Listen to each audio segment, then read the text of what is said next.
Olá, pessoal, bom dia. Ótima semana para vocês. Iniciando essa semana, então, pós-avaliação, né? O momento que a gente tem nesse primeiro bloco é de fazer a correção da prova com os apontamentos, né, que forem pertinentes. Percebi quando corrigi as provas, tentei cumprir a promessa que fiz a vocês de fazer a correção da forma mais célere possível. Mas percebi que alguns alunos não se atentaram às observações que foram feitas, tanto para a forma de execução da prova, como dos aspectos materiais da matéria, propriamente dito, né?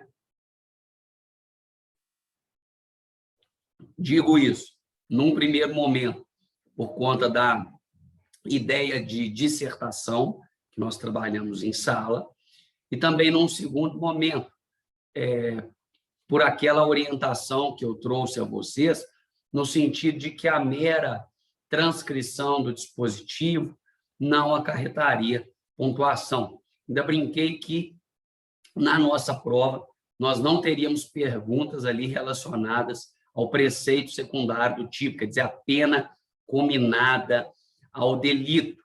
Não obstante, essa observação feita em sala de aula, muitos alunos transcreveram o artigo 158, por exemplo, ou o artigo 203 do Código Penal, com as suas penas, com as penas previstas ao delito, que nós sabemos não tinha pertinência alguma com a questão. Então, isso não acarretou atribuição nenhuma, tá, de pontuação. Nós tínhamos ali, na verdade, fazer o enfrentamento, né, ipsis literis, do que foi proposto.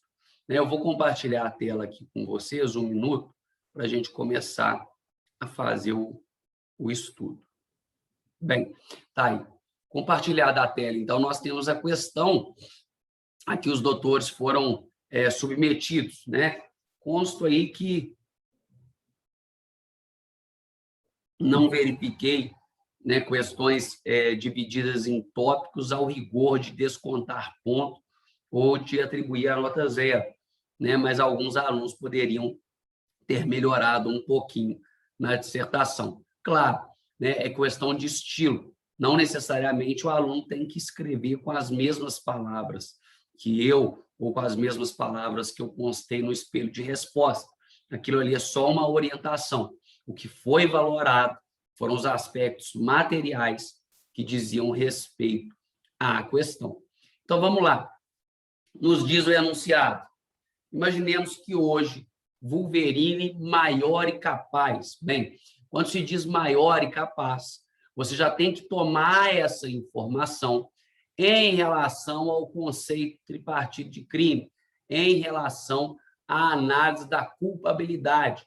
Então, Wolverine maior e incapaz, isso nos diz que o agente ele é imputável, ele tem plena consciência do ato e pode responder criminalmente por eventuais delitos que cometa. Então, Wolverine maior e capaz invada dispositivo cibernético e obtenha acesso a material íntimo da vítima vampira maior e capaz. Vítima vampira maior e capaz. Nesse aspecto, nós temos que perceber também.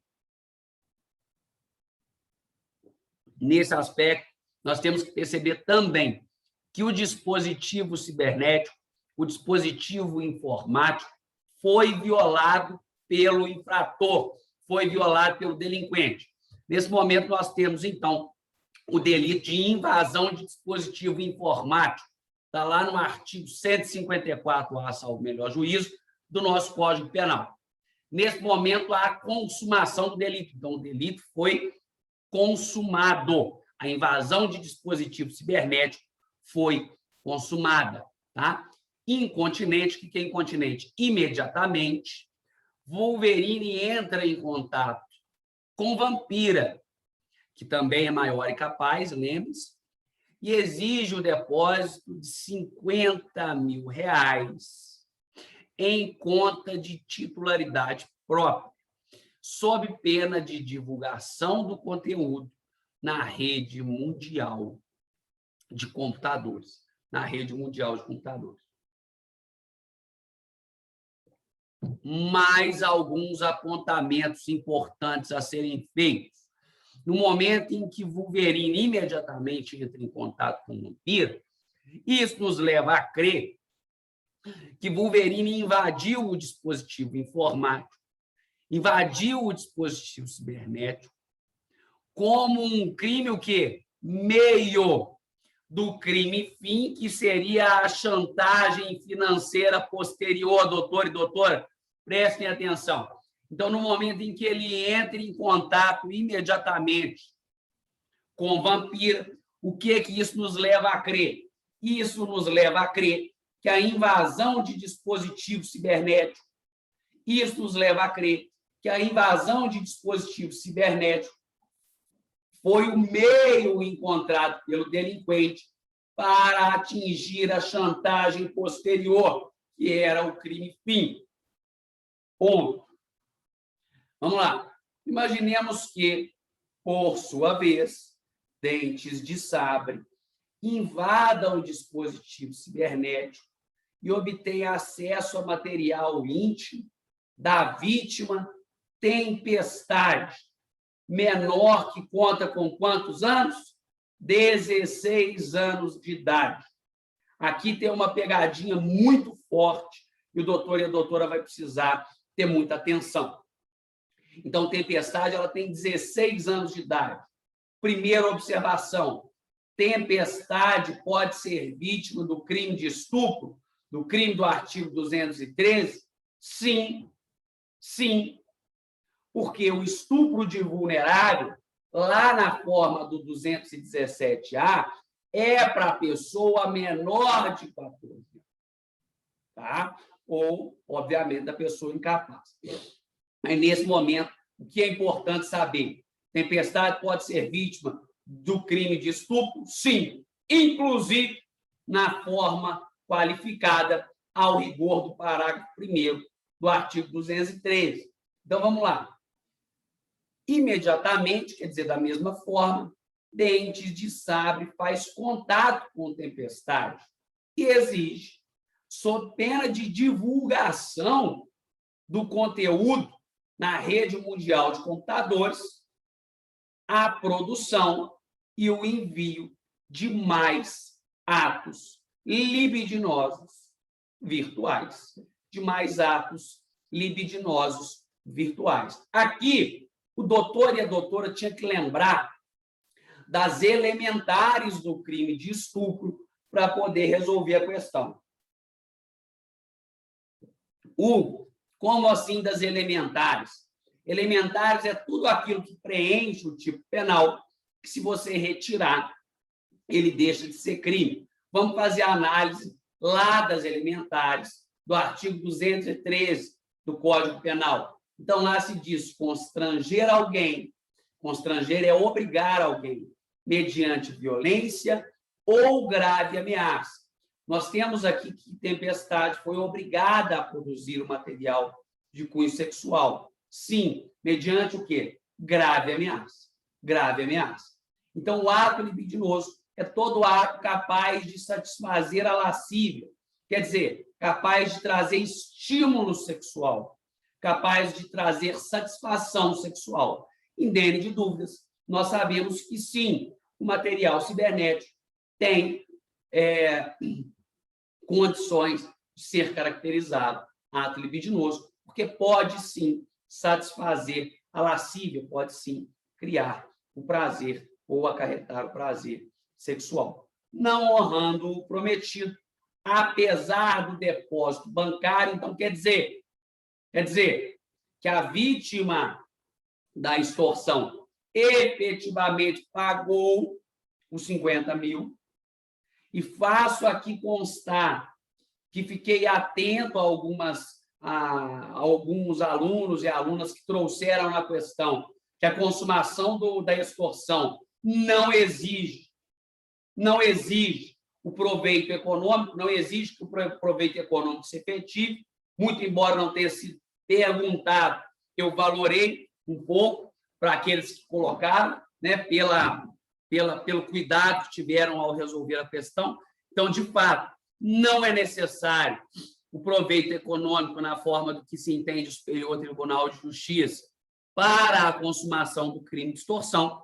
Estive atento a essas considerações e parabenizo aos alunos e alunas que se atentaram com relação a isso, muito embora não tenha sido isso perguntado.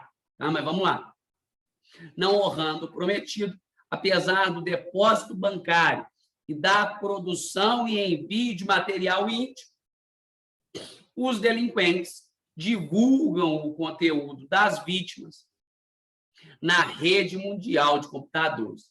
Então, quer dizer, as almas cebosas aí, não satisfeitos, os delinquentes, Wolverine recebeu os seus 50 mil reais, podia ter ficado lá tranquilo, alegre, parceiro. Dentes de Sapo também recebeu material de cunho sexual que tinha interesse pela produção de Tempestade, vítima menor de 16 anos. Poderia também ter ficado alegre, parceiro, quieto, mas não ficou. Não ficaram. Ambos insistiram e divulgaram o material sexual, o material de intimidade envolvendo as vítimas Tempestade e Vampira. Vamos lá. Perguntas. O que se entende por sextorção? Me chamou muita atenção alguns alunos que constaram que sextorção era uma espécie de extorsão, que nós vimos insistentemente que não era isso. Eu alertei em 3 ou 4 aulas, inclusive em aulas ao vivo, que sextorção não é uma espécie de extorsão, não é uma forma de execução do artigo 158. Constei várias vezes, indiquei material de leitura, né? E isso me trouxe uma certa estranheza, me trouxe a ideia de que alguns alunos podem não estar assistindo às aulas, né? O que é, na minha cabeça, um completo absurdo. Mas, né, vou entender que foi simplesmente uma falta de atenção e vamos agora, nessa correção, deixar isso claro de uma vez por todas. O que se entende por sextorção? Doutores e doutoras, sextorção é a grave ameaça consistente na promessa de divulgação de material de cunho sexual envolvendo a vítima. Vou repetir, sextorção é a promessa de divulgação de material de cunho sexual envolvendo a vítima, Aqui eu faço constar que, em relação ao disposto na questão, alguns alunos colocaram que o sujeito responderia por ameaça, o que é completamente descabido. Aqui a gente não tem que falar em ameaça, tá? Mas sextorção, então, é a grave ameaça consistente na promessa de divulgação de material de cunho sexual envolvendo a vítima. Vamos lá. Qual a objetividade jurídica do crime de extorsão?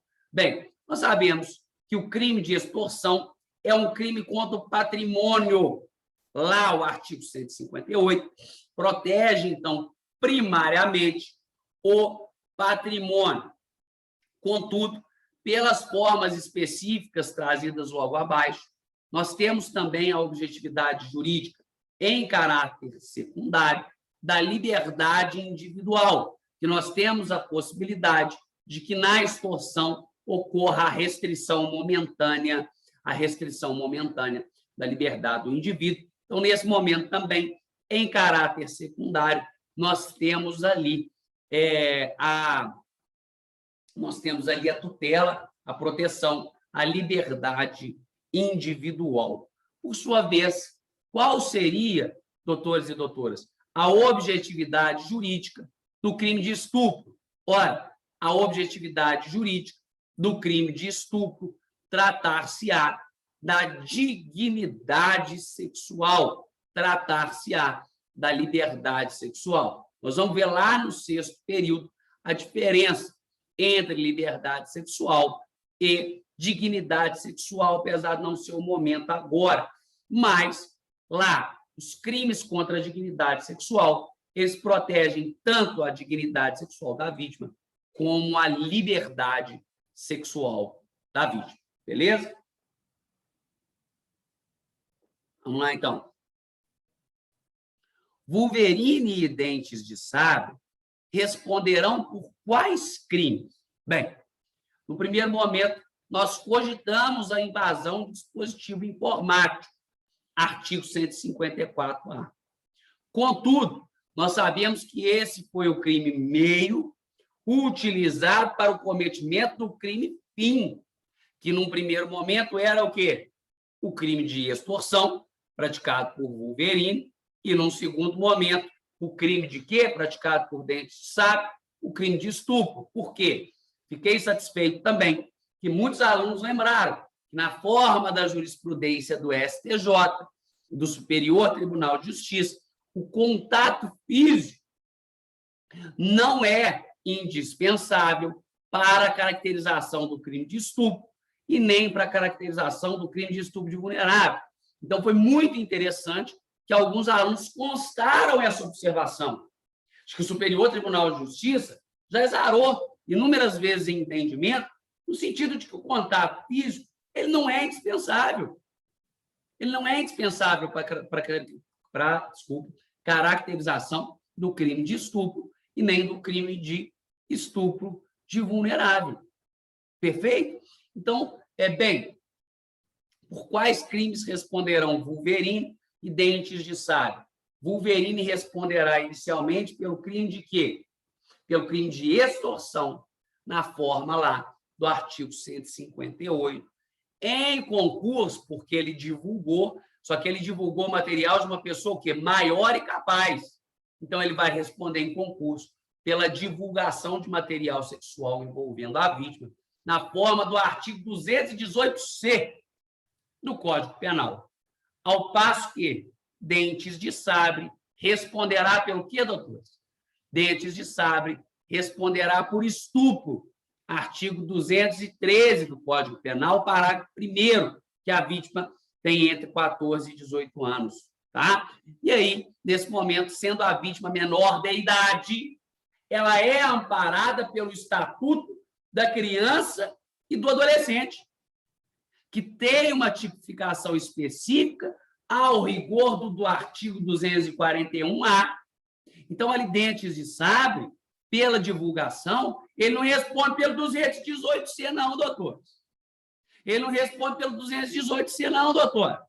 Ele vai responder lá na forma do Estatuto da Criança e do Adolescente, ao rigor do artigo 241-A.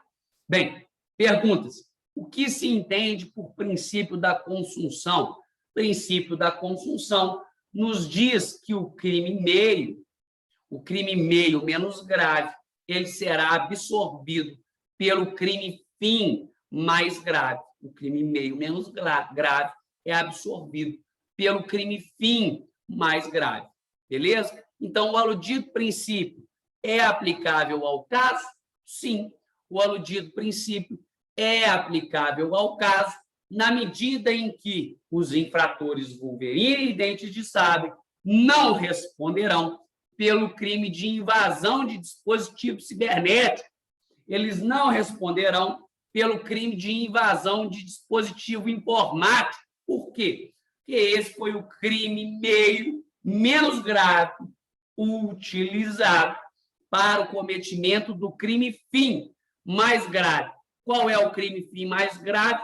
Num primeiro momento, do Wolverine, artigo 158, extorsão. Num segundo momento, Dentes de Sabre, artigo 213, estupro. Perfeito? Então, vou fazer aqui a leitura do espelho de resposta, constando todas essas informações que eu acabei de verbalizar aos doutores e doutoras. Quer ver? Vamos lá se não foi isso. Em relação à expressão sextorção, envelope-se a definição como sendo a grave ameaça consistente na promessa de divulgação de conteúdo sexual envolvendo a vítima. Então, não é uma espécie de extorsão. Não é uma espécie de estupro. é uma espécie de grave ameaça, consistente na promessa de divulgação de conteúdo sexual envolvendo a vítima. No ponto, a objetividade jurídica de extorsão é, em caráter originário, o patrimônio, abrangendo em caráter secundário a inviolabilidade e a liberdade individual. Sob outro enfoque, quanto ao delito de estupro, tem-se por objetividade jurídica a dignidade sexual. Em relação à responsabilidade penal dos envolvidos, Wolverine responderá por extorsão, artigo 158, caput do Código Penal, em concurso material, artigo 69 do Código Penal, com o crime de divulgação de conteúdo sexual sem o consentimento da vítima, artigo 218-C do Código Penal, ambos na forma consumada, artigo 14, inciso 1º do Código Penal. Lá do outro, Dentes de Sabre responderá por estupro virtual qualificado pela menoridade da vítima, artigo 213, parágrafo 1º do Código Penal. Em concurso material também, artigo 69 do Código Penal, com o crime de divulgação de conteúdo sexual envolvendo criança ou adolescente. Está lá no artigo 241-A do ECA, do Estatuto da Criança e do Adolescente, ambos na forma consumada, artigo 14, inciso 1º do Código Penal. Em liame conclusivo, dizes que, por força do princípio, ou por princípio da consunção, entende-se a absorção do crime meio menos grave pelo crime fim mais grave. Foi exatamente o que nós trabalhamos. No decorrer da narrativa, observa-se que, muito embora o enquadramento perfeito da conduta inicial dos delinquentes, a moldura do artigo 154-A do Código Penal, invasão de dispositivo informático, pelos ditames do princípio da consunção, o supracitado dispositivo, artigo 154-A do Código Penal, será absorvido pelo crime fim mais grave, extorsão, artigo 158 do Código Penal brasileiro, e estupro, artigo 213 do Código Penal brasileiro, respectivamente, e não ensejará responsabilidade penal aos infratores. Tranquilo? Então, foi isso aí que nós tínhamos que trabalhar, era isso que se esperava da resposta da prova. Parabenizo a todos. Parabenizo a todos os alunos pela prova. E no próximo bloco, deu um lagzinho aqui na minha tela, no próximo bloco a gente retorna aí com a análise do delito de redução à condição análoga à de escravo. Eu aguardo vocês até daqui a pouquinho, pessoal.